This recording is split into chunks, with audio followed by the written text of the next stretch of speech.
तो नमस्कार दोस्तों।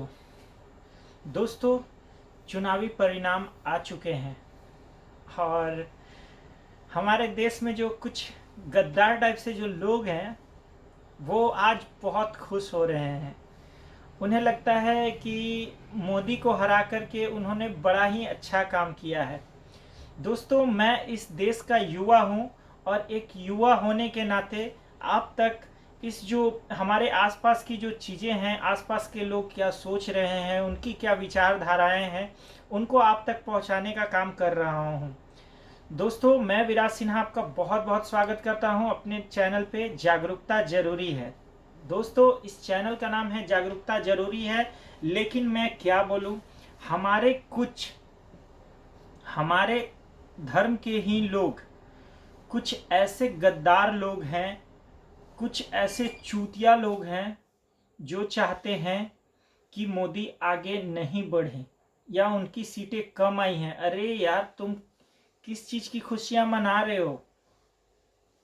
एक वर्ग ऐसा है जो तो खैर मोदी को कभी वोट दे ही नहीं सकता, लेकिन हमारा वर्ग ऐसा है कि हमने खुद हिंदू होकर उनका समर्थन नहीं किया। ऐसा क्यों है? तो दोस्तों देखिए, ये जो भारत है इसको जब बंटवारे के दौरान इस तरीके से बांटा गया है दोस्तों, कि अगर कोई भी इंसान यहाँ अगर अच्छा करना चाहे, ये अपने देश का भला करना चाहे, तो वो नहीं कर पाएगा। क्यों? बीच में बहुत सारी बाधाएं आएंगी। जैसे कि अगर वो चाहेगा कि हम अपने धर्म को आगे बढ़ाएं, अपने हिंदू धर्म को, अपने संस्कृति संस्कारों को आगे बढ़ाएं, तो यहाँ पे पैर खींचने वाले कोई और अदर कास्ट के नहीं आएंगे।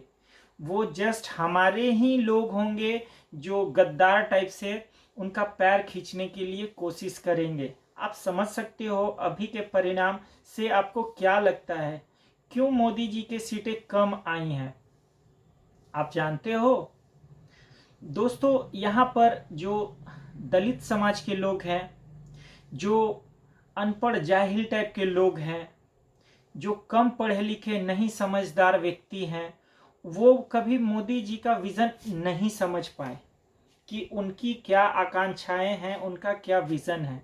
अरे वो तो सबको साथ लेकर के और सबके विकास की बातें करते हैं, लेकिन यहाँ के कुछ गद्दार लोग हैं जो उनको लगता है कि हमने मोदी को वोट नहीं दे करके उन्हें हरा दिया। अरे तुम क्या उनको हराओगे?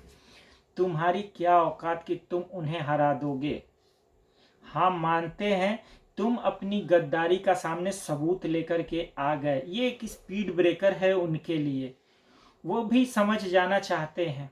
देश के एक ऐसे नेता, एक ऐसे नागरिक को तुम इस तरीके से यूं गद्दारी दिखाते हो, क्या मैं बोलूं। भरसक से नहीं दोस्तों, आज तक राम मंदिर नहीं बन पाया था। आज तक जो भी मुद्दे फंसे पड़े थे, कोई नहीं निकालना चाह रहा था इन मुद्दों को। सभी लोग चाहते थे सिर्फ अपना जेब गर्म करना, अपना जेब भरना। लेकिन मोदी ही एक ऐसे व्यक्ति हैं जो देश हित को लेकर के चले और देश को आगे लेकर के चले कि नहीं, हमारा देश आगे होगा। अपनी संस्कृति, अपने संस्कारों को आगे लेकर के चलने की बहुत सारी कोशिशें और बहुत सारे मेहनत किए उन्होंने। दोस्तों, 10 सालों में हमारा जो भारत देश है इसमें क्या परिवर्तन हुआ, ये आपके सामने है दोस्तों। कोई भी नेता ऐसा नहीं था जो ये सब चीज़ों पे ध्यान देता या ये सब चीज़ों को सॉल्व कर पाता, लेकिन इन्होंने ये सॉल्व किया। इन्होंने सारे सारे काम सही किए, सभी चीज़ें किए, तो हारे क्यों? यहाँ पे दोस्तों सवाल आता है कि आखिर इनकी सीटें कम क्यों आई, क्यों लोग बीच में गद्दारी कर दिए। तो दोस्तों, न मोदी कल हारे थे, न वो आज हारे हैं। उनकी सीटें सिर्फ कम आई हैं। उनकी सीटें कम क्यों आई हैं? क्योंकि यहाँ पे जो है वो हिंदू गद्दार हैं, चूतिया हैं। उनको समझ में नहीं आता कि हमारे देश का भविष्य क्या है। मजाक समझते हैं देश को, वो समझते नहीं है चीज़ों को। कौन समझाएगा इनको दोस्तों? कैसे इनको समझाया जाए? लोग कहते हैं कि अगर मोदी वो सीटें ला पाते हैं तो तानाशाही बढ़ जाती, ये बढ़ जाती, वो बढ़ जाती। कम से कम लोग समझना चाहिए कि अरे यार, एक पावरफुल इंसान रहेगा तो तुम्हारे लिए अच्छा सोचेगा, उनका विज़न, उनका क्या आगे का फ्यूचर क्या है, विज़न क्या है आपके प्रति, देश के प्रति, सच्ची निष्ठा क्या है। हाँ, ये सब चीज़ें तुम लोगों ने 10 साल से देखा। हाँ, और आज तुम जब उनकी बारी आई, जब वो सोचे कि आज हम अब स्पीड से काम करेंगे, तो तुम धोखा देते हो। तुमने धोखा उन्हें नहीं दिया है, याद रखना, तुमने धोखा खुद को दिया है। अरे तुम क्या उन्हें धोखा दोगे? क्या करना चाहते हो तुम? देश के नागरिक हो, ठीक है, तुम लोग करना क्या चाहते हो? तुम लोगों ने वोट नहीं डाला, उससे हुआ क्या? उससे क्या हुआ? मोदी हार गए? नहीं ना, वो हार भी नहीं सकते। वो कल भी विजयी थे और आज भी विजयी हैं, और वो हमेशा आगे भी विजयी रहेंगे। इस देश में अभी भी 50% टू 70% लोग ऐसे हैं जो मोदी का समर्थन दिल से करते हैं। मैं उनका समर्थन दिल से करता हूं। मैं उनके लिए मर मिटूंगा, मैं दिल से उनका समर्थन करता हूं। अगर कभी मौका मिलेगा तो दोस्तों मैं दिखा दूंगा। बहुत बुरा लगा, उनकी कम सीटें आई, और ये सुन करके बहुत बुरा लगा कि ये जो कम सीटें आई हैं, ये किनके वजह से आई हैं? ये दलितों के वजह से आई हैं। कुछ लोग ऐसे भी थे जो ऊंचे कास्ट के थे, पढ़े लिखे लोग थे, लेकिन उनका भी ब्रेन वॉश हो गया गलत टाइम पे। किसी ने ध्रुव राठी को सही कहा। कुछ हमारे भारत देश में ध्रुव राठी के भी फैंस हैं, आपको पता नहीं है तो आप जान लो। ध्रुव राठी कौन है? ध्रुव राठी वही राठी है जो मोदी के खिलाफ आवाज उठाते हैं। और यहाँ के जो लोग हैं, चूतिया लोग, वो सोचते हैं कि वो सही कर रहे हैं। अरे देश को संभालो। जब देश तुम्हारा तरक्की करेगा, सही रहेगा, तो तुम यहाँ अच्छे से जी पाओगे और अच्छा जीवन व्यतीत कर पाओगे। नहीं तो हमेशा तुमको यही सब चीजें मिलेंगी। यहाँ के नदी नाले, रोड, सड़कें, तुमको यहाँ पर कभी तरक्की नहीं मिलेगी। रोडें मिलेंगी ऊबड़ खाबड़, नलियाँ मिलेंगी तुमको गंदी सी, तुमको नदियाँ मिलेंगी गंदी सी। और आज तुम जा करके देखो विदेशों में, वहाँ के रोड आपके रूम से भी क्लीन वहाँ के रोड होते हैं। क्यों होते हैं? क्योंकि वहाँ पर एक मजबूत इंसान होता है और वो सोचता है और वही काम करता है। और यहाँ पर क्या है? तो यहाँ पर 20 तरह के लोग हैं। अगर मैं अच्छा करना चाहूँ तो मुझे रोकेंगे, नहीं तुम ऐसे मत करो, ऐसे करो, अगर ऐसे करना है तो मुझे इतना सारा पैसा दो। यहाँ से करप्शन पैदा होता है। जब अच्छी सीटें नहीं आती हैं दोस्तों, और एक अच्छा नेता नहीं चुना जाता है, जब बंटवारा यहाँ हो जाता है, गठबंधन हो जाता है, तो इस बीच करप्शन का फैलने का चांसेस बहुत ज़्यादा होता है। यहीं से करप्शन उत्पन्न होता है, क्योंकि हर किसी का मानसिकता, हर किसी के सोच समझने की शक्ति अलग अलग होती है। वो कहेगा कि नहीं ऐसे बनवाओ, वो कहेगा कि ऐसे बनवाओ, ये कहेगा ऐसे काम करो, वो कहेगा वैसे काम करो। आप सही करने की कोशिश करोगे तो लोग आपको रोकेंगे। जैसे इस चुनाव में हुआ, मोदी जी के खिलाफ लोगों ने वोट कर दिया, तो लोग सोच रहे हैं कि वाह ये तो मेरी जीत है, हमने उनको वोट नहीं दिया तो देखो उनकी सीटें कम आ गई, वो हार गए। अरे हारे वो नहीं है, हारा यहाँ का हिंदू है। अरे सोचो यार, एक इंसान अपनी पूरी निष्ठा के साथ इस देश को ऊपर ले जाने की ओर कोशिश कर रहा है, और पूरा कोशिश करा है उन्होंने, और सच्ची निष्ठा दिखाई है। लेकिन तुमने जो गद्दारी दिखाई है ना दोस्तों, वो यहाँ लगा है यार, दिल में लगा। बहुत बुरा लगा, बहुत बुरा लगा दोस्तों। या तो तुम राम को मानो और न तो रहीम को मानो। यूं गद्दारी करके बिचौलिया ना बनो। अगर तुम राम को मानते तो तुम मोदी जी को मानते। यदि तुम रहीम को मान रहे हो तब फिर तुम इस समाज से और इस चीजों से अलग हो जाओ। लालच में वोट देते हो। हाँ, यादव जी बोलेंगे कि 1 लाख रुपये साल का मैं दूंगा, खटाखट खटाखट है। ये सब चीजें सोच करके तुम लोग वोट करते हो। इतनी सी तुम्हारी बुद्धि नहीं है, इतनी सी बुद्धि नहीं है।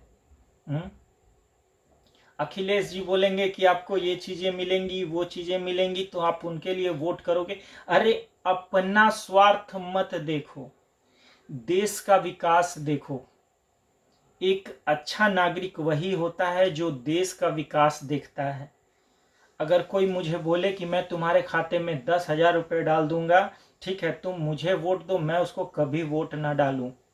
पूछो क्यों? भगवान ने मुझे 2 हाथ दिया है, 2 पैर दिया है, बुद्धि दिया है, दिमाग दिया है। मैं मेहनत से काम करूंगा और रुपये कमाऊंगा और उस रुपये से रोटी खाऊंगा। मुझे यूं फेंके हुए टुकड़ों पे पलना शौक नहीं है।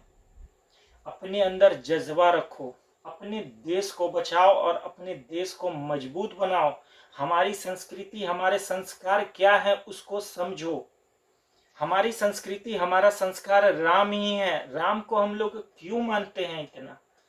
क्योंकि वो मर्यादा पुरुषोत्तम राम है। उनकी जीवन के जो पल है, क्षण है, वो कैसे जिए हैं, उनका क्या समर्पण रहा है, उसको कभी पढ़ने की कोशिश करो, तब जानोगे कि राम कौन थे और क्या है।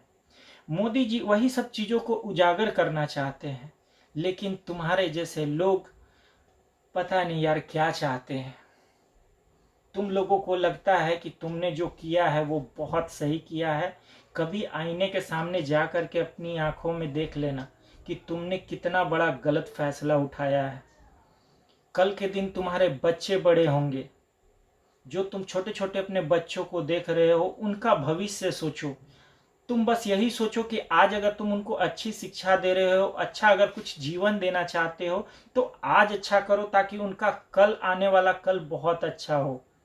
तुम जानते हो कि भारत देखो पहले से भी ऐसे भी बर्बाद है, तहस नहस है, ठीक है। यहाँ पे चीजें उतनी सही नहीं हो पाती हैं। और अगर एक अच्छा और मजबूत नेता यहाँ पे नहीं आएगा, यहाँ पे एक अच्छा और मजबूत प्रधान नहीं आ पाएगा, ठीक है, यहाँ पे अगर 20 प्रधान रहेंगे तो हमारे देश का विकास कभी नहीं हो सकता है। दोस्तों, आप सबों से हाथ जोड़कर विनती है कि इस सब चुनावी मुद्दों को कृपया हंसी मजाक में न लिया करें, क्योंकि आज हमारे जो छोटे छोटे बच्चे हैं, कल वही विकसित होंगे, विकास करेंगे। और अगर हम उनके लिए आज अच्छा कर सके तो उनका कल बहुत ही अच्छा हो पाएगा। तो दोस्तों, मुझे बहुत ही बुरा लगा ये इलेक्शन का जो चुनाव आया और चुनाव के बाद का जो रिजल्ट आया। बहुत सारे लोग बोलते थे कि मोदी जी तो इलेक्शन कमीशन को खरीद लेते हैं, वो पूरे वोटिंग काउंसलिंग को खरीद लेते हैं, सारा कुछ उनका सेट होता है। अब समझ में आ गया, वो सिर्फ सच का साथ देते हैं और ईमानदारी पूर्वक काम करते हैं, निष्ठा से काम करते हैं, सही तरीके से काम करना चाहते हैं। वो कभी गलत नहीं करना चाहते हैं। अगर वो गलत करना चाहते तो वो अपनी दौलत सिर्फ अपना भरते। तुमको क्या लगता है, तुम उनको वोट नहीं देकर के तुमने उसको हराया है? नहीं, तुम अपने छोटे छोटे बच्चों का भविष्य खराब कर रहे हो। अगर वो इंसान जीत जाता, एक अच्छा सीट ला पाता, एक अच्छा दावेदार बन पाता अगर इस देश का, तो उनका नेक्स्ट विजन यही था कि आपके बच्चों का एजुकेशन वो देख पाते, वो भारत पे ध्यान दे पाते, वो सारी चीजें कर पाते जो आपके और हमारे लिए बहुत ही लाभदायक होता। और उन्होंने पहले भी किया है। लेकिन देखिए दोस्तों, एक बार जादू की छड़ी नहीं है उनके पास कि एक बार घुमा दिए और पूरे देश में जो भी प्रॉब्लम्स है उनको सॉल्व किया जा सका। एक इंसान नहीं कर सकता है दोस्तों ये सब चीजें। बहुत सारे उनको भी प्रेशर्स होते हैं, ऊपर से बहुत सारी चीजें सोचनी पड़ती हैं, बहुत सारी चीजों का दबाव होता है। ऊपर से यहाँ के चूतिया जनता अगर ऐसे करेंगे तो कोई इंसान कैसे आपके हित के लिए काम कर पाएगा? तो दोस्तों, हमें ये चीज सोचना होगा आज, ताकि हमारा कल, जो हमारे बच्चे हैं, जो हमारा कल का भविष्य है, उनके लिए हम एक अच्छी सड़क बनवा पाए, एक अच्छा जो नदी नाले हैं उनको सही ठीक ढंग से करवा पाए, अपने जो शहर है, अपने जो कस्बे हैं, अपने जो गांव हैं, उनको क्लीन रख पाए, साफ सुथरा रख पाए, वहाँ पे बहुत सारी सुविधाएं लेकर के आ पाए। आज यहाँ पे 5G चल रहा है, कल के दिन 6G चलेगा, तो सारी चीज़ों को एडवांस टेक्नोलॉजी के थ्रू हम लोग इस चीज़ों को कर पाए। इसके लिए चाहिए दोस्तों एक अच्छा प्रधानमंत्री चाहिए जो इन सब चीज़ों को यहाँ पे लागू कर सके, सब चीज़ों को तैयारी कर सके। तो पहले हम लोग दोस्तों सुना करते थे कि 2G घोटाला हो गया, 3G घोटाला हो गया, कोयला घोटाला हो गया। तो आप सबों को वही चीज़ें चाहिए, समझ गए कि ये चीज़ें इतनी की हैं तो ये भाई इतना में बिकना चाहिए, इतना में दिखना चाहिए, हमको पैसा चाहिए। आपको इस तरह के नेता चाहिए। काहे भाई हमको पैसा चाहिए, हमारे घर बाल बच्चा है ना, हमारे यहाँ बेटा बेटी है, ये है वो है। तो खुद को बढ़ावा देना वाला चाहिए। आप लोग को चाहिए पारिवारिक वो नेता कि अपना परिवार भरे। कोई भी इंसान रहेगा तो वो अपने परिवार के सुख के लिए सारा पैसा लाएगा और पूरा बटोरेगा। दोस्तों जो पैसा ऐसा चीज होता है ना दोस्तों कि ये लालच मन में भर देता है, सभी के मन में एक लालच भर देता है और हम लालची हो जाते हैं। ये जो वोटें कम आई हैं, दलितों को कुछ लालच दिया गया कि ऐसा है कि आपके खाते में साल में 1 लाख रुपए भेजे जाएंगे, महीने के 7,000 8,000 रुपये मिलेंगे। कहाँ से लाओगे? घर से दोगे? करप्शन के पैसों से दोगे? क्या करोगे? दोस्तों ये मुमकिन नहीं है।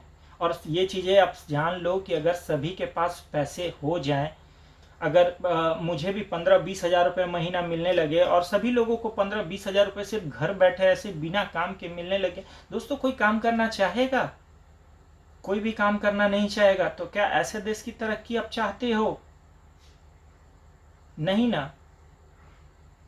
अयोध्या जहाँ पे राम मंदिर का निर्माण किया गया, वहाँ के लोग सोचते हैं कि चलो यार मुझे यहाँ पे जो ज़मीन का पैसा था वो मुझे नहीं मिला, बहुत सारी चीज़ें जो हैं जो अटकी पड़ी थी, ठीक है, लोगों के अपेक्षा अनुसार नहीं हुई। वहाँ पे जैसे सड़कें बन रही थी तो बहुत सारे लोगों का जो ज़मीन था वो टूट गया, वो सरकारी मार्ग में आ गया। बहुत सारी चीज़ें ऐसी हुई जो लोगों को फिर पैसे भी नहीं मिले, ये चीज़ें नहीं मिली, वो चीज़ें नहीं मिली। तो थोड़ा सा लोगों का गुस्सा यहाँ भी रहा कि यहाँ पे कमल का बटन नहीं दबाना है, कोई और बटन दबा देना है। क्यों भैया? क्योंकि इन्होंने हमें पैसे नहीं दिए। वो उनका लॉन्ग टर्म विजन नहीं समझे।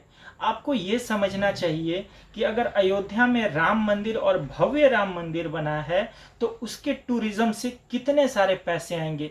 अगर वहां पर कोई टूरिज्म आएगा, वहां पे बहुत सारे लोग विजिट करेंगे, तो सोचिए आपके जो देश है, जो आपका शहर है अयोध्या नगरी जो है, वो सोचिए कितना विकसित और कितना विकास करेगा। वहां पे कितने सारे पैसे आएंगे। तो लोग दोस्तों ये लॉन्ग टर्म विजन नहीं समझते। वो चाहते हैं कि हमको सिर्फ शॉर्ट टर्म अपना फायदा। पता नहीं यहाँ पे लोग अपना फायदा देखना क्यों चाहते हैं। देश का विकास, देश को विकसित नहीं देखना चाहते हैं। बस यहाँ पे एक स्वार्थ है लोगों में कि नहीं भैया हमको अपना विकास देखना है। सरकार मुझे पर्सनली क्या कर रही है, पर्सनली मुझे सपोर्ट कर रही है कि नहीं कर रही है, किस प्रकार से पर्सनली मुझे सपोर्ट कर रही है। तो हाँ, ये सरकार तो मुझे 5,000 रुपये महीना दे रही, ये सरकार तो मुझे 10,000 रुपये महीना दे रही।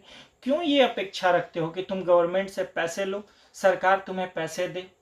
क्या भगवान ने तुम्हें क्या इतना विकलांग बना दिया है और इतना क्या तुमको गिरा हुआ इंसान बना दिया है कि तुम्हें भीख के रुपयों पे और टुकड़ों पे पलना पड़ेगा? अरे मेहनत करो, आगे बढ़ो, कमाओ, खुद से कमाओ और तरक्की करो। और देश का विकास सोचो, खुद का विकास नहीं। ये चीजें कभी मत सोचो कि सरकारें मुझे पैसे देंगी तो उससे मेरा घर चलेगा। हम जानते हैं कि हमारा जो भारत देश है, यहाँ पे बहुत सारे गरीब और पिछड़े लोग भी हैं, उनको साथ लेकर के चलना बहुत जरूरी है। लेकिन दोस्तों इसका मतलब ये नहीं है कि आप मेन समय में ऐसे गद्दारी किया करो यार, बहुत गलत बात है। आप कोई भी जात हो, कुछ भी हो, एक इंसान का नियत और नियति को सोच करके वोट दीजिए। आप देख लीजिए दोस्तों, हमारे जो प्रधानमंत्री मोदी जी हैं, वो दिन रात मेहनत करके सिर्फ देश के विकास के लिए सोचते हैं। उन्होंने बहुत सारी चीजें हमें प्रदान की हैं दोस्तों। इन 10 सालों में मैं कहूँगा कि मुझे पर्सनली ये बहुत अच्छे लगते हैं, क्योंकि इनका जो काम करने का तरीका है वो बिल्कुल देश हित के लिए है और बिल्कुल सही है। भारत के लोग आज भी इनको मानते हैं, लेकिन कुछ गद्दार लोगों के वजह से बस ये चीज़ें आज हुई हैं। खैर, इससे कोई फर्क नहीं पड़ता है। हमारे मोदी जी पहले भी हमारे लिए मोदी और पावरफुल इंसान थे, आज भी वो हमारे लिए पावरफुल इंसान रहेंगे। और हमारे आसपास जो लोग हैं उन लोगों के मुंह से भी यही निकल रहा है कि कुछ गद्दार हैं, कुछ ये हैं, कुछ वो हैं। तो उन गद्दारों से मैं डायरेक्ट कहना चाहता हूँ, मत करो यार, ऐसा मत करो। समर्थन करो और एक तरफ से और एक तरीके से चलो, ताकि मज़ा आ जाए विकास करने में और हमारे देश का विकास हो और हम तरक्की करें। दोस्तों, मैं विराज सिन्हा अपने सारे जो फीलिंग्स है उसको यहीं पे विराम देता हूँ। मिलेंगे फिर किसी अगले वीडियो में नेक्स्ट टॉपिक के साथ। इस चैनल को सब्सक्राइब कर दें ताकि अच्छी अच्छी जानकारियाँ आप तक पहुँच सके।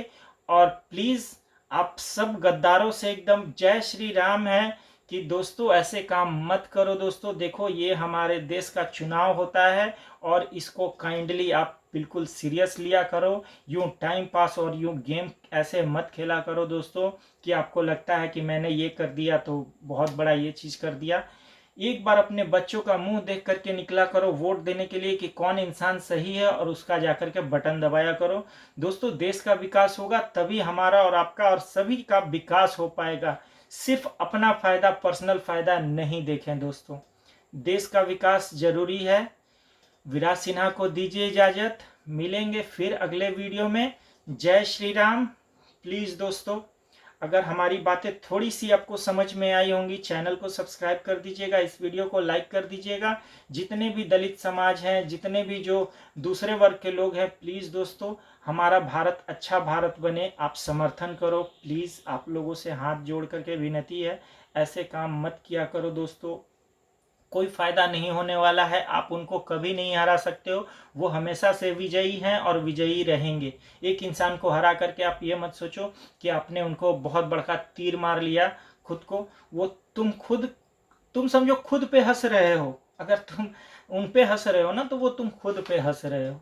ऐसे काम मत करो प्लीज़। आप सबों से हाथ जोड़कर विनती है। बहुत बुरा लगा था दोस्तों जब मैंने ये रिज़ल्ट देखा था कि मोदी जी की इतनी कम सीटें आ रही हैं। तो अचानक से, मतलब मैं क्या बोलूँ, यहाँ दिल से उनके लिए फीलिंग्स है दोस्तों, दिल से। क्योंकि मैं इंसान को समझता हूँ, परखता हूँ, जानता हूँ कि कौन इंसान कैसा है। काइंडली प्लीज़ दोस्तों, आप सभी से विनती है, ऐसे कार्य ना करें और हमारे जो देश के जिम्मेवार नागरिक बने, एक अच्छे नागरिक बने, ताकि हम, आपका जो बच्चा है, आपके जो फैमिली है, आपके जो परिवार हैं, वो शांतिपूर्वक सुख शांति से इस देश के भविष्य को और इस देश के विकास को विकसित होता हुआ देख सको। तो विराज सिन्हा को दीजिए इजाजत, मिलेंगे फिर अगले वीडियो में किसी नए टॉपिक के साथ। तब तक के लिए जय श्री राम।